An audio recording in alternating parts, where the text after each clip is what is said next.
Salut à toi, pirate. Et bienvenue dans le making of. Explosion, arrivée fracassante. Voilà. Tout au long de cette série, vous allez pouvoir suivre tout le processus qu'on a fait pour créer le film de pirates que vous avez vu normalement si vous êtes sur cette série. Et le but, c'est de vous montrer un petit peu les coulisses, comment on a procédé pour réaliser tout ça.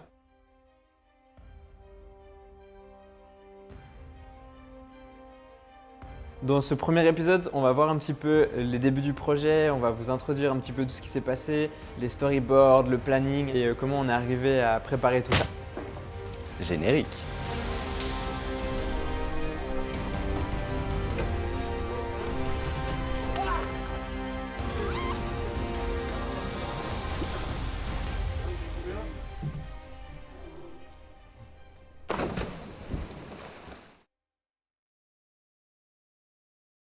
Interview Dylan et Johan, prise 1.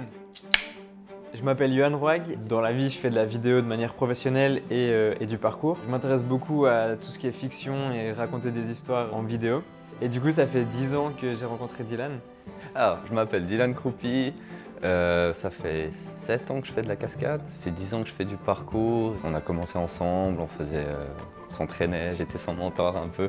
Et petit à petit, Johan s'est mis à faire des vidéos de parcours. Puis depuis, on fait des trucs cool.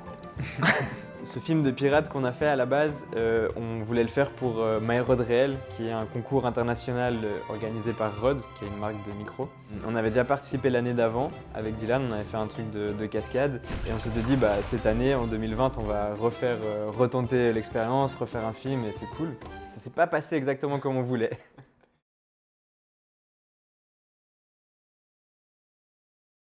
Pour construire cette histoire, on savait qu'on voulait que ce soit des gosses sur un paddle qui s'imaginent être des pirates. Ensuite, pour le scénario un peu plus détaillé, c'était impossible de savoir qu'est-ce qu'il allait se passer sans avoir le lieu de tournage et sans avoir la chorégraphie.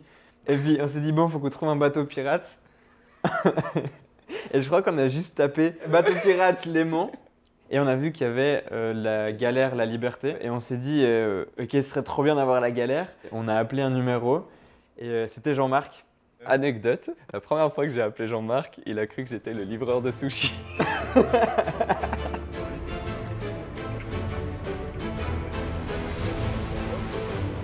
bon, de toute façon, de t'amortir avec les gens. Pour moi, il n'y a pas de problème, c'est une question du matériel. On risque pas de dégrader quelque chose.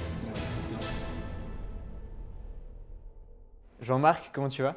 Je vais très bien, merci. C'est un plaisir d'être là, de vous retrouver à nouveau. Merci à toi. Peut-être pour décrire le bateau, c'est une reconstitution de galères qui existaient au XVIIe siècle.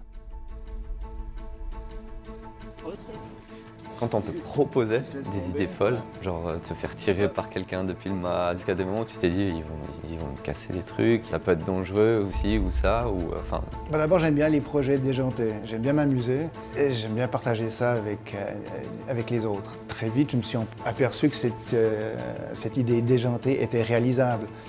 Et réalisable avec vous, je ne l'aurais pas fait avec tout le monde, mais le contact qu'on avait, le feeling sur le bateau, j'ai vu comment vous commenciez à bouger sur le bateau, à monter sur le bastingage, sur la barrière. J'ai vu que c'était très, très pro. Et en fait, vous m'avez donné confiance très, très rapidement. Tu fais un front, là. Ouais, c'est clairement Non faisable. mais regarde, tu fais un front, là, tu mets un tapis en bas, tu tombes dessus. C'est méga stylé aussi. Je vais chercher mon appareil photo. Ça va devenir intéressant. Alors là, ce que Dylan il veut faire, il aimerait tester le balancer de là, par-dessus l'eau, jusqu'à là-bas derrière. Attends, je fais des tests. 1, 2, Vas-y. 3. Merde.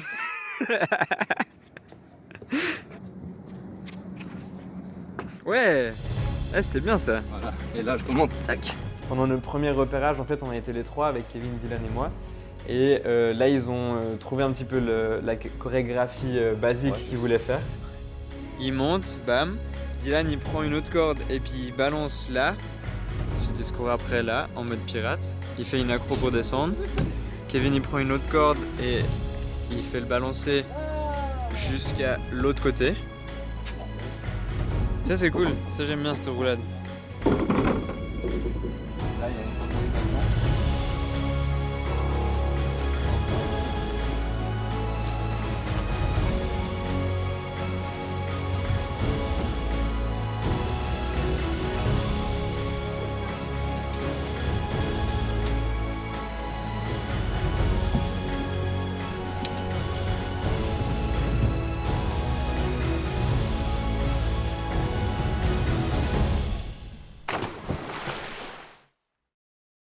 Avec cette chorégraphie, ensuite, ils ont pu faire les répétitions dans la salle de parcours pour l'approfondir, l'améliorer.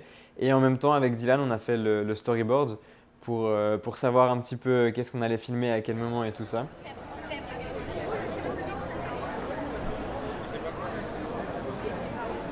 Comment on dessine un tricorne? On va faire un chapeau pointu. Hein. Ça va être un putain de tournage. Ça promet là quand ça commence comme ça. Je t'explique une scène sur le bateau. On veut tourner une scène avec un top shot. Sauf qu'on n'a pas de grue, on n'a rien. Et le top shot, ça va être Johan. Donc on va l'attacher au mât avec un boudrier. Il sera suspendu au mât au-dessus de nous pour nous filmer en top shot. Rien que ça, je suis sûr que ça te donne envie de venir voir ça. Ouais, il est en journée totalement. On va finir à 20h grand max. Ah, ça c'est une bonne nouvelle. C'est qui, Norjan? C'est un malade. Donc, on a eu Maxime au téléphone. Maxime qui est notre électro-sûr. Et il va venir sur le tournage alors que les nuits, il tourne un autre court-métrage. Donc on va essayer de l'épargner un peu. Ou pas. Ou pas.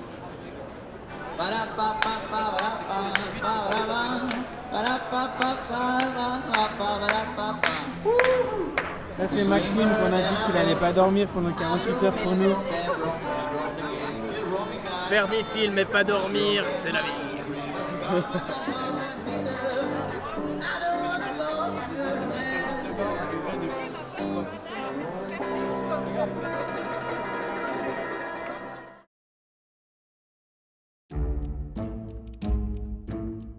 Dire ce qu'on va faire là maintenant. Alors on va aller voir les costumes que Yann Fontis nous prête.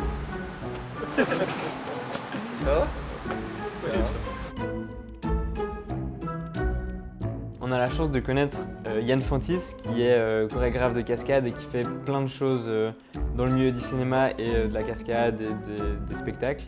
Et du coup avec les années, il a accumulé une tonne de vêtements, d'accessoires, de matériel en tout genre. Bienvenue.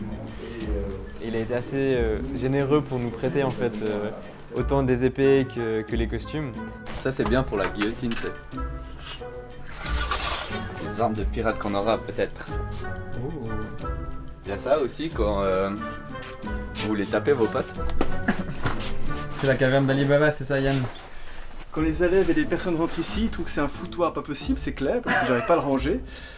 Mais effectivement, quand tu regardes, t'as des armures, par exemple là, t'as plus loin des marmites, des gantelets, t'as énormément de choses qui font rêver, c'est un peu une malle au trésor qui te permet de voyager, et puis mieux c'est de raconter des histoires surtout. Alors racontez-moi un petit peu, c'est quoi comme type de piraterie?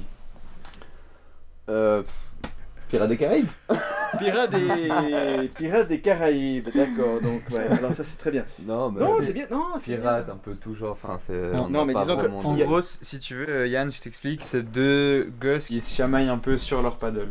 Et en fait, dans leur imaginaire, c'est deux pirates sur un bateau pirate qui se combattent de manière assez épique. J'essaie de regarder si j'ai... Ok, il nage dedans, regardez, elle s'enlève toute seule.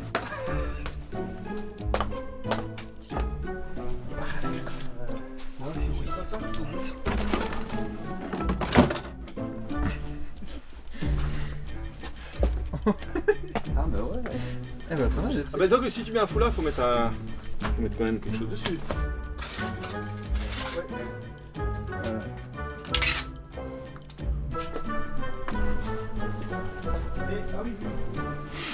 Oh mec, t'as un gaz de. Un gaz de William Turner un peu. Il pleut dimanche. Bordel de merde. Putain, on a largué les amarres. Ouais. La liberté. De Liberty.